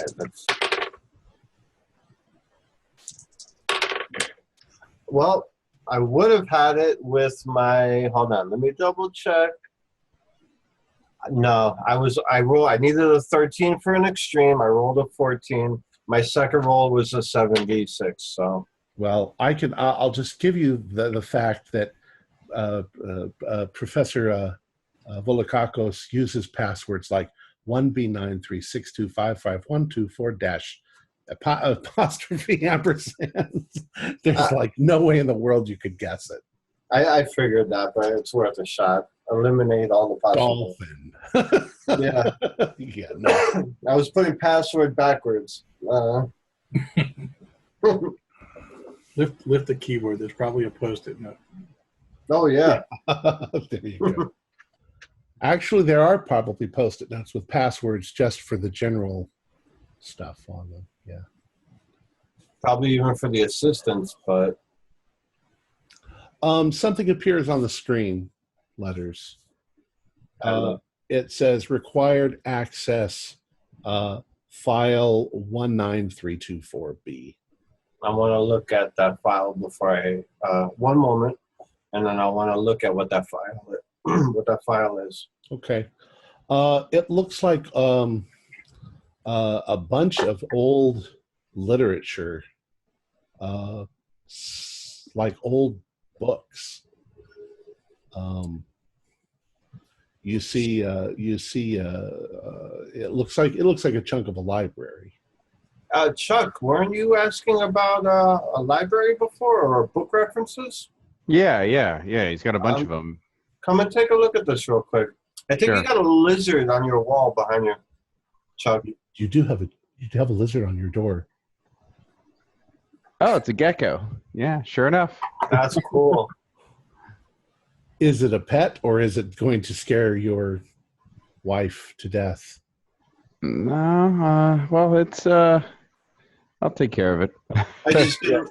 I thought it was a pet too. I didn't want you to something to happen to it. That's why. No. I live in Florida, so we got lizards and geckos everywhere. They get in the house. It's the thing they do. But with a lot of cats, it's going to get eaten if I don't get it out of here. So in the meantime, while I get the gecko. Let's take a 5-minute break because I could really use the restroom. Oh, that works too. Excellent. I need a water. I'll be back in one moment.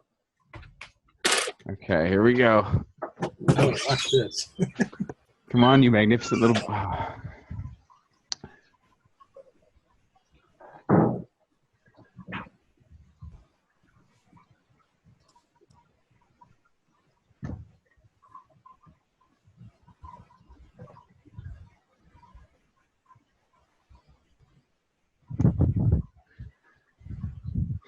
You got it. That was awesome. Nice job. He has his mouth open. That's cool. Yeah, they're mostly nocturnal.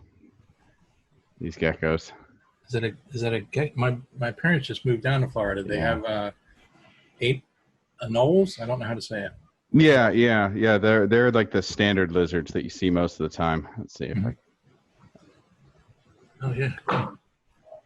Yeah, he's big. Oh God. Uh-oh.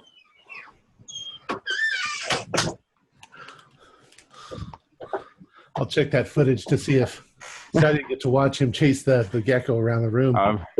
Got it. I got it. I gotta go let it go because these cats are gonna eat it. Yeah. If it gets out of my hand again. I'll get the Benny Hill music and da, da, da, da, da, da, da, da, da. We get alligator lizards. They're about that big. Oh wow! In our house. They're harmless, but if they bite you, it hurts. They can't actually even draw blood, but it's like getting pinched. Wow. And they drop their tails really easily. So you poke them, the tail falls off, and the cats go after the tail.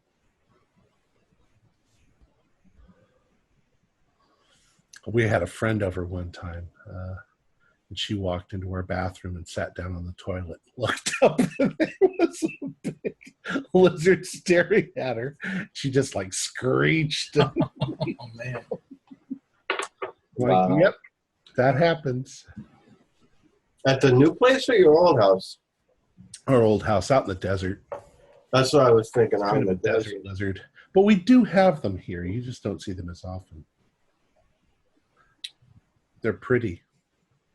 Well, over by me, well, not by my house, but I was walking to the train today and I seen a rat about yay big running across the tracks. Oh, man. Oof. Yeah. I'm in the city, so I'm not in New York City, but I'm 5 minutes away, so.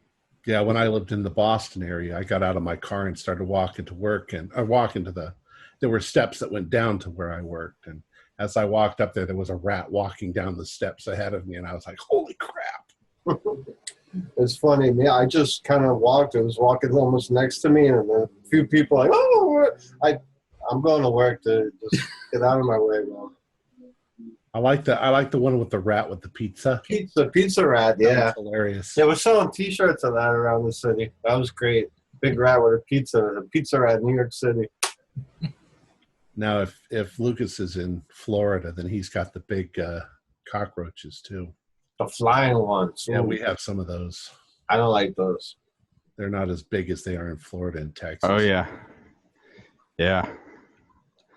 My wife actually has a pet cockroach. It's one of those Madagascar cockroaches, though. No, it's a different species, but yeah, generally same kind of thing. Does it hiss? I don't. It hasn't. If it does, it hasn't. Yeah, there's some big ones. Of course, you look at your prehistory, pre-dinosaur history. They were that big. Like the rad roaches in Fallout. Yeah.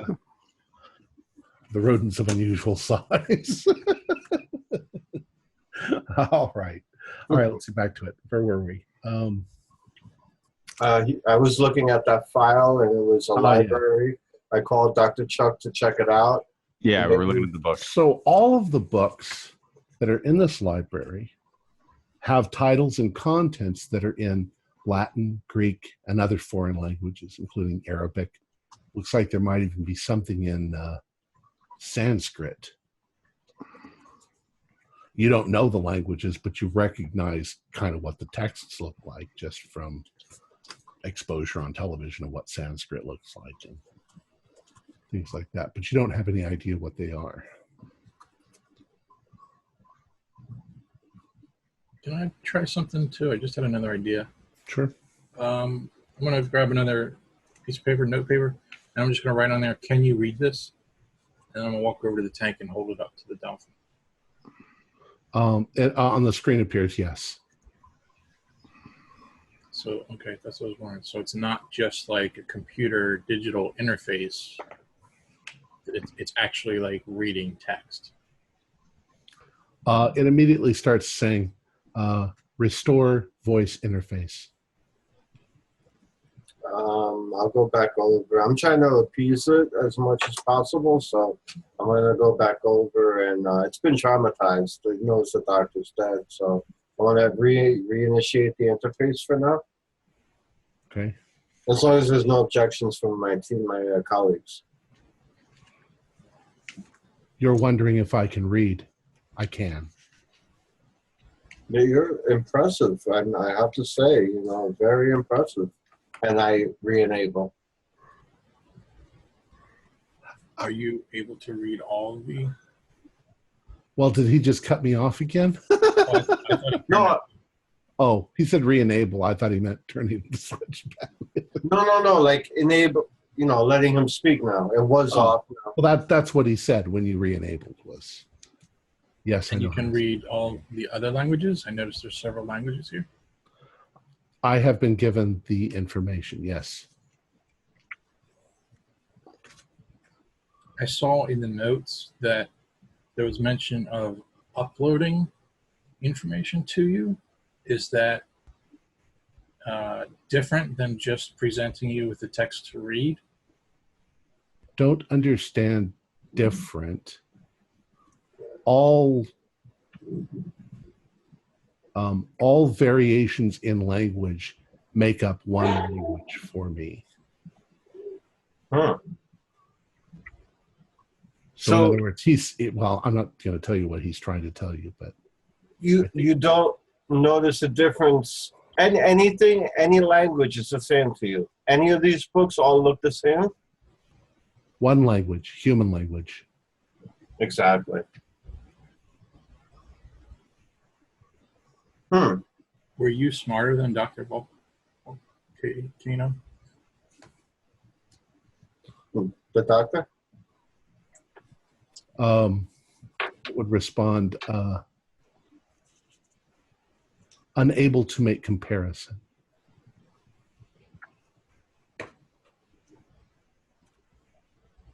I'm going to try to reword that. Do you know more than the doctor? Yes. Wow.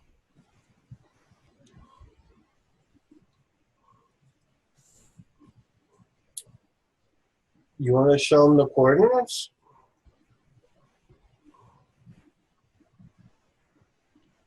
Well, I mean, he probably just is the yeah the visual thing or the audio thing's on.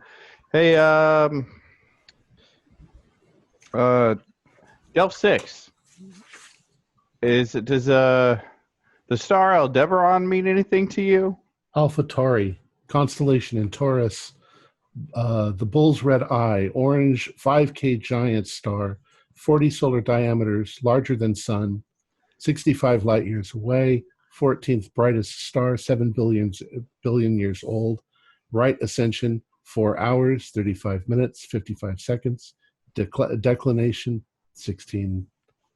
Yeah. Any reason that the doctor would be interested in that?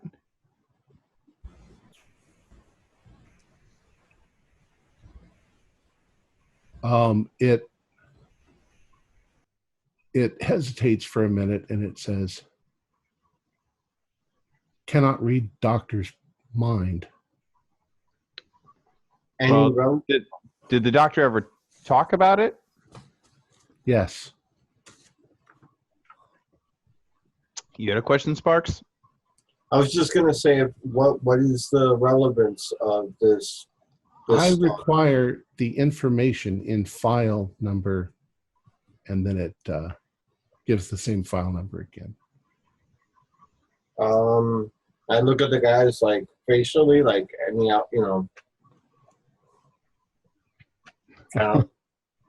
like without talking, just kind of looking at you guys like. The doctor told me I should say the word please. Please. It is the magic word. I'm gonna give him some access. Any objections? Hey, I don't know. I don't know what's in that, but I don't know. Okay. I can tell you. Go ahead. Real quick, is there a main cutoff switch? Do I know any, like a breaker or a Like a panic button? No, there doesn't look like there's anything like that here. All right. You know, from what you've looked at, if you're guessing that if the main system were shorted out, the whole thing, and it shorted out that thing on his head, it probably would kill him. I don't want to do that. This is like the greatest, experiment that I've ever, All right, so I'm going to give him access. All right. And when you do, he moves away from the glass and starts moving in a circle. Okay, so we got D5, died with the doctor. Audio on or off? What? Oh, we're still on. Yeah. I'll mute it or. Okay. So we got D5, died with the doctor. Not quite sure exactly what happened. You guys didn't find any real specific shortage or anything that just whatever knocked that out also knocked out the audio, but they're not necessarily related. And then so. Like, Chuck, why don't you turn your back to the tank when you talk to me? Yeah, or sure let's all turn our back. Oh yeah. Get a 2001 this thing. 100%. Dave. But anyways, maybe D6 knows what happened to D5. Maybe he knows why he was out of the tank. We could ask him. Yeah, that's true. And I'm gonna go over to the interface. So just type here. Okay. So hello there, Delph. It's Chuck. I'm just typing this in. Do you know why? Chuck. Do you know why Dr. Volokakos was operating on Delph 5? Upgrading interface. To make Delph 5 more like you? Question mark? Okay. Huh. Okay. Working towards synchronicity. Synchronicity of what? Question mark, send. Delph 5, Delph 6. Or Delph 5 plus Delph 6. I see. Will you be okay without Delph 5? Yes. Okay. Well, guys, I mean, I guess for whatever it's worth, seems to be a pretty well-adjusted super dolphin. By now, it's probably going on 6:30, 7 o'clock. Okay. We've been working out this all day. Maybe we should order some pizza or something, and then maybe ask it. How do I word this? Dolphins aren't this smart. I mean, what else did the doctor do to him? Like, how is this dolphin so... He's smarter than us. I can't read every earthly language. Is anything being transmitted through this these computer banks or anything? Maybe, he's got like a deep blue kind of thing going on where, anything that's he's talking about is just being processed through these computer systems. Are you guys interacting with him, or? Well, I wanted to ask him. I wanted to take a consensus from the group and then ask. Has there been modifications done to you? Any other surgeries? He's smart, so let's see what we can get right out of the horse's mouth, so to speak. Well, to answer both of your questions, first of all, there's monitors all over that are showing various biological functions that are taking place, and monitoring the tank's pH and all of that.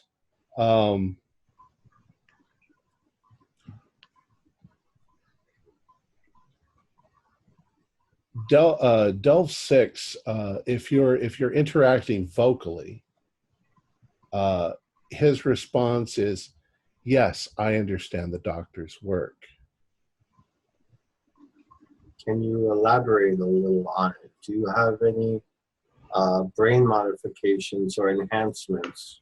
Well, when you say that, he begins immediately reciting the formulas. And when he gets to a part that doesn't seem to have any kind of corresponding algebraic term, a word comes out that you don't understand.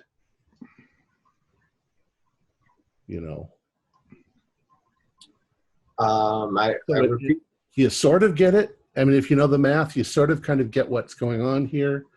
It all has to do with quantum physics and how they're able to transmit from the metal to the brain tissue. But every once in a while, there's just some terminology that you don't have any clue what that means. Albert, this is your wheelhouse. And it comes at you fast and furious, this information. He doesn't seem to be giving you any kind of pause in order to absorb what he just said, He's repeating it back to you like he's a computer.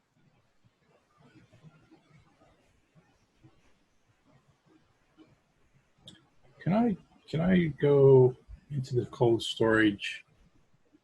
Are we able to tell by looking at 1 through 4 how they died? In other words, are there any electrical burns on them? When you go out there and you look at those bodies, they simply look like they've been dissected. There doesn't seem to be any kind of damage to them. However, some of the earliest ones, their brains in their jars look like they have been damaged. They were obviously failures. 3, Delph 3 especially looks like it was damaged by something. The jars are in the freezer room? Yeah. Okay. They're not hooked up to anything? No. And they're also not frozen, so it must be some sort of a chemical like alcohol or something that doesn't freeze. I don't know, guys. I'm getting worried as far as what we're dealing with. This is not only is it groundbreaking, but it's starting to get. I'm getting the sense that this thing might be smarter than us, which is scary.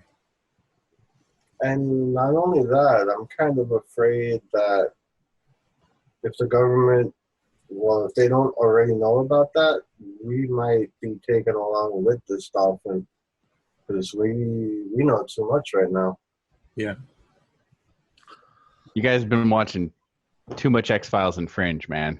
Dolphins or the black helicopters aren't going to take us away because we came in here to clean up some crazy guy's dolphin mess. Super smart dolphin mess. I'll give you that, but I don't think we need to worry about that. But if anything, yeah. Right about then, what sounds like a computer alarm goes off. Like this from one of the computers, one of the monitoring stations. I look at the system. It says 3-minute warning.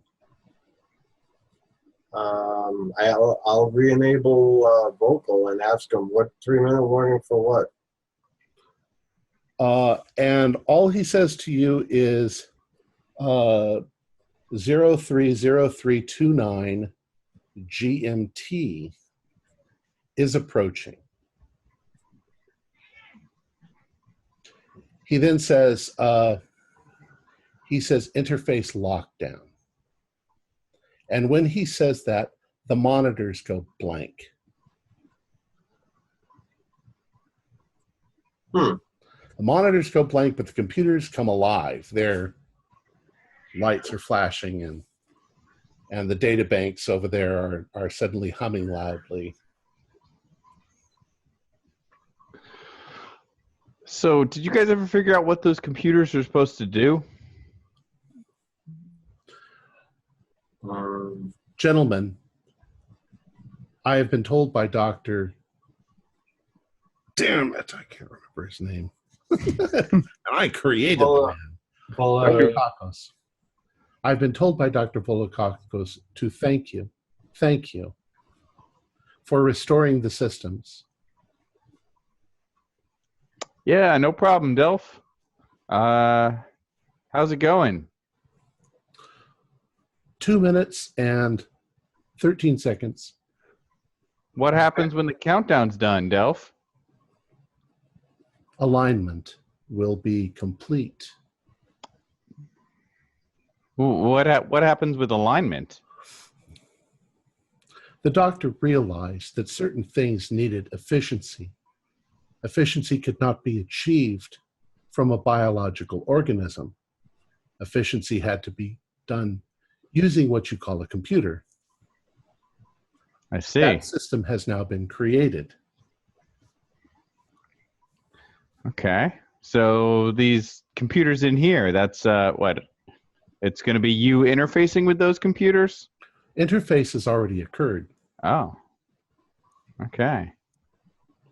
Where is the doctor now? You said he thanks us. No, I said that the doctor has taught me to say thank you. Oh, I'm sorry. Miscommunication. Everybody do a spot hidden.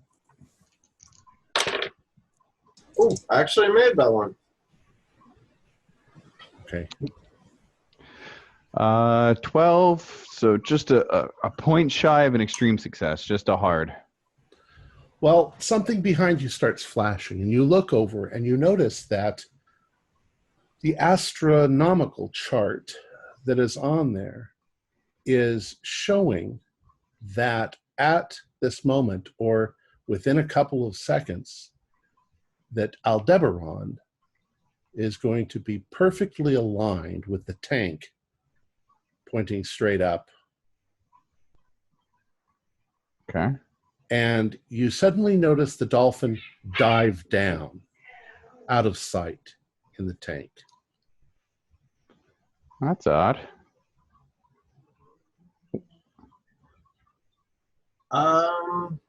Let's find something that we can stand on, like something plastic, so in case there's an electrical discharge, we are not fried, my friends.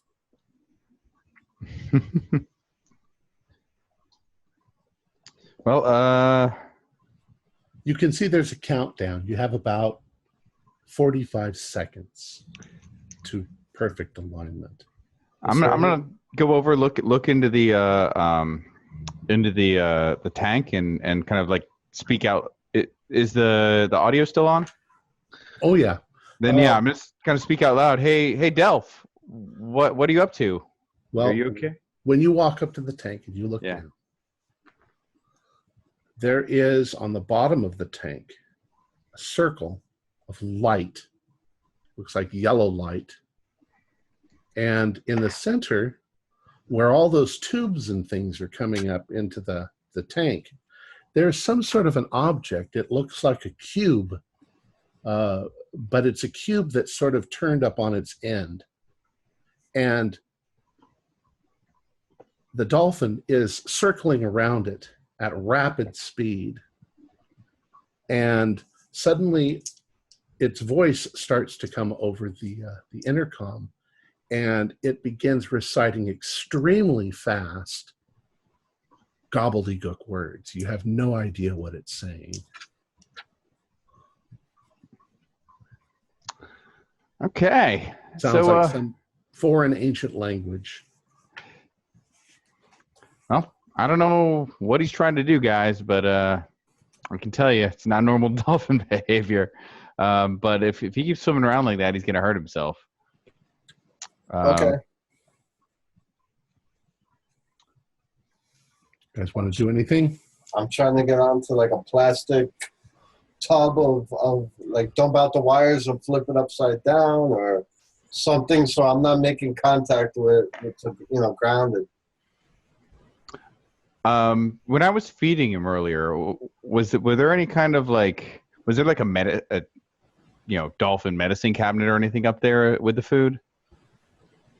Like a medicine cabinet? No, not really. Yeah, like for like tranquilizers, things like that. No, those are probably all in the medical area. Okay. I'm going to go grab some because he is freaking out. So, okay, you probably won't be able to get to them and even get out of the room by the time that clock hits 0. That doesn't mean anything to me. Okay. I'm just worried about dolphin business. I did an occult roll, failed it badly, so okay. Yeah, so all I'm concerned about is the spinning dolphin. So you run towards the medical bay, and you run in there to get something. How about the other two? What are you guys doing? Told you, I'm trying to keep myself from getting electrocuted. I'm climbing up onto something. Yeah. The chairs are made out of plastic. All right, that works. I'm thinking whatever happened to the doctor might be happening again. Albert, what are you doing? Yeah, something bad's going to happen. I'm making my way to the door of the stairwell. Okay, so you're heading towards the stairwell. Everybody do a luck roll.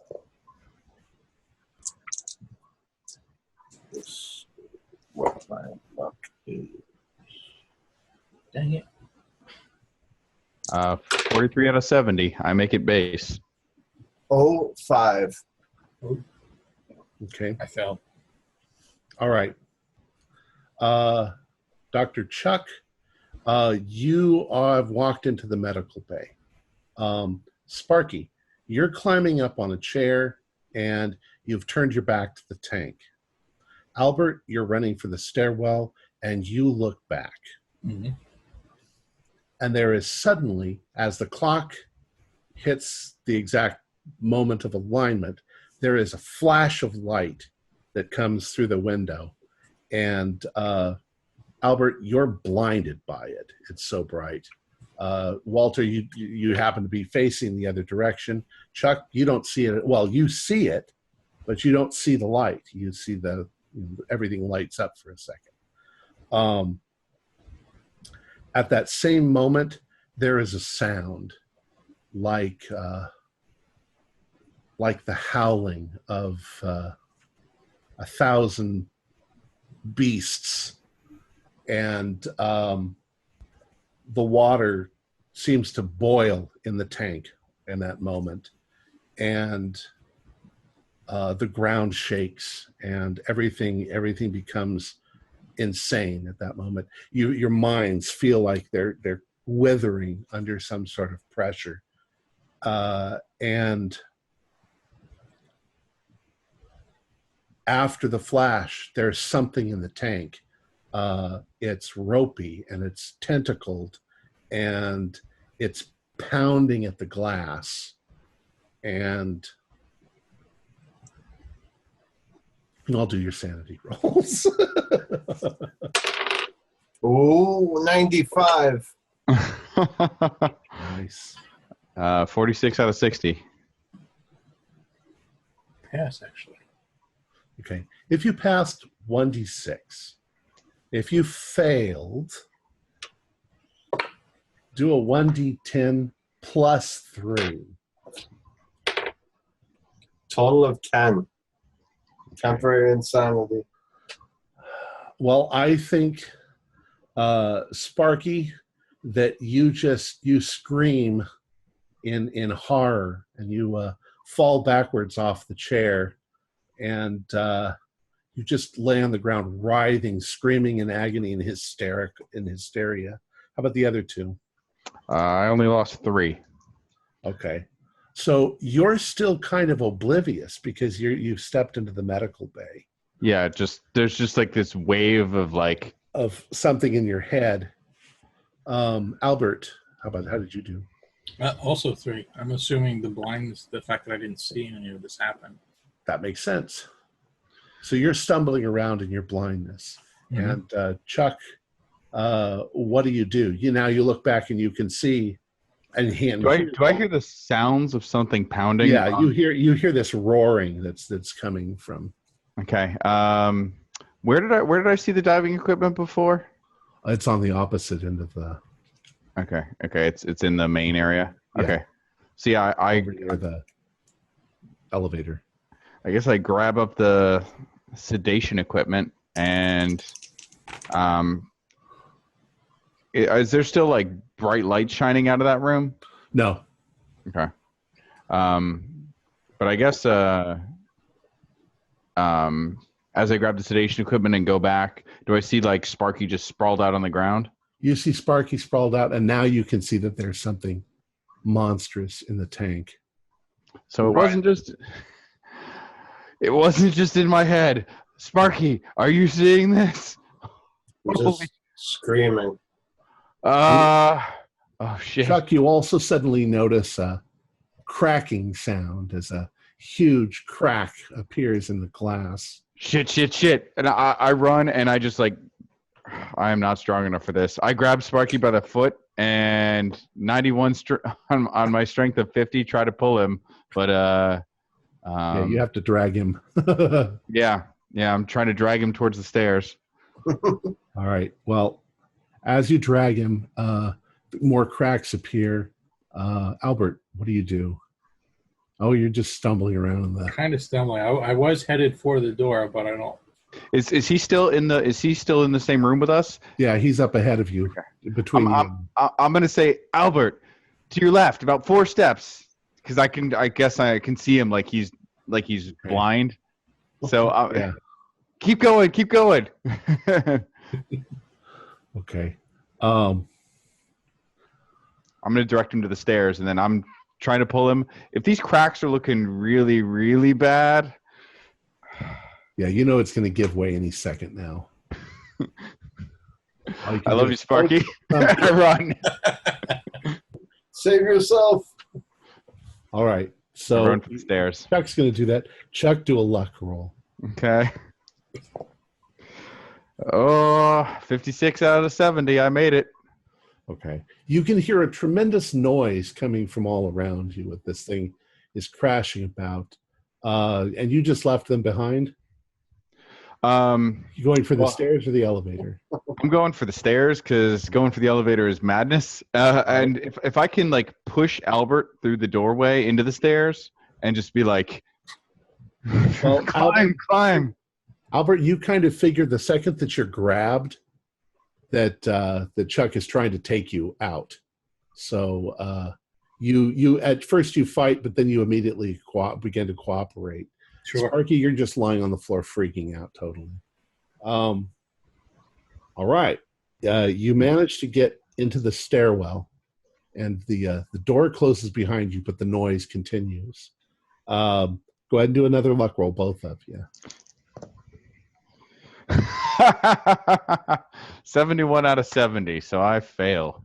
Just barely. How about you, Jeff? I actually passed this one, 21. Okay. Well, then let's do this. You guys start up the stairs. You get almost to the top, almost to the next level, when you hear a terrible explosion crashing, and the door down below you is just blasted by the wave of water, and the water goes pouring down into the lower levels. And there's a rush of air as the pressure sort of is equalized. Chuck, you stumble on the stairs, but Albert gets pushed sort of ahead of you, and I think you came really close. So we'll just say you get injured. Okay. Do a hit point. Okay. Say 1d4. Okay. Okay. -1 HP. Okay. So you stumble and you sort of get hooked on something. You also start to notice that everything is starting to collapse up above. Oh, shit. But once again, you guys can do a luck roll. See if you can manage to get to a door. Let's see. We were in sub-level 1, right? Right. Okay. We're just really one level down. Okay. That is a hard success on luck.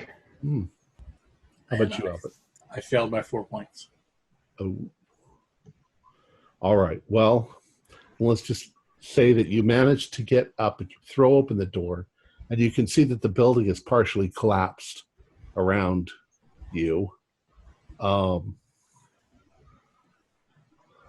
Albert, you stumble and fall, and because you can't see all the debris. And Chuck, you sort of dance over the top of it. But now you can see out of the corner of your eye that this thing, whatever it is smashing the building. It's tearing open the hole in the ground, and people are screaming, and there were probably classes going on upstairs. No, not this late at night. Walter, you're long gone. Obviously. Ooh, excuse me. So Rick, Dr. Ricks, do one more sanity roll. Okay, 41. I make it. Okay, 1d6. I think at this point. Okay. Up. And that is enough to have a temporary insanity, or -6. Okay. I lose the whole 6. Well, do a luck roll for me, and I'll add them together.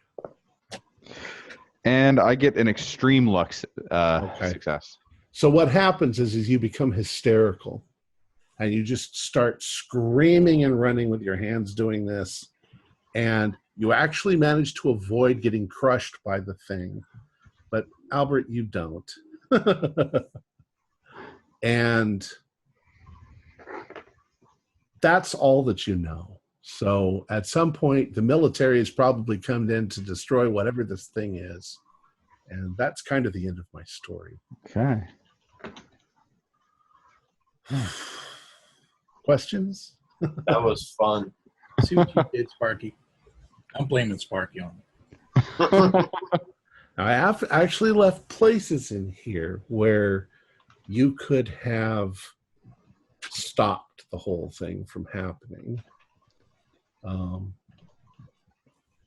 There was a point where there was a point where even if you smashed the computers,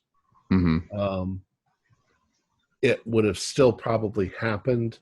It all had to do with timing, and the dolphin was able to use the computer to interface the exact moment when he needed to open the gate. Who was the old one? I don't know. Okay. Mr. Ropey Snake. I don't know. Or it was a star spawn or something like that. My theory in this story is that the dolphins have always been in league with Cthulhu and the Deep Ones. They've just never had the means to open up the gate that they wanted to. I could have had Cthulhu wake up. And once they had the computer interface, they were able to be extremely precise and do the chant properly and do it at exactly the right time when the stars are right, and possibly bring about the end of the world. That's cool. See, I have no Cthulhu mythos, no occult, so it's just, for me, this was just a science. I had no way of knowing anything like this could even remotely. I was more worried about him learning what we do to dolphins and have, like my character. Yeah. Our characters were the people in like the beginning of the horror movie from before the before the tagline of the movie even runs. Yeah. Before Mist begins, and this is what opens the whole. Well, that's not a bad idea. Maybe this could be the introduction to another series of stories. That would be good. I'm gonna keep Dr. Ricks around. Maybe I'll bring him back if we need another modern day marine biologist. Well, let me go ahead and finish it. Our players included Jeff Wilkins, Jason Melanchok, and Lucas Strom, with myself as the Keeper of the Secrets. We're currently producing 4 shows a week with music and sound effects added in post-production in order to create a richer listener experience. We provide audio-only versions of our shows free for you to download from Podbean or iTunes. If you'd like to become a patron, visit our Patreon account. Just $1 or $2 a month helps us a lot. Like, share, and subscribe to our channel, and punch that bell icon for updates on our latest shows, and leave us some comments. We like reading them. This is Tom Rayleigh, together with all the members of our gaming club, inviting you to journey with us once again into the darkness for another adventure into the universe of H.P. Lovecraft and the Call of Cthulhu role-playing game. Until next time, good luck, good gaming.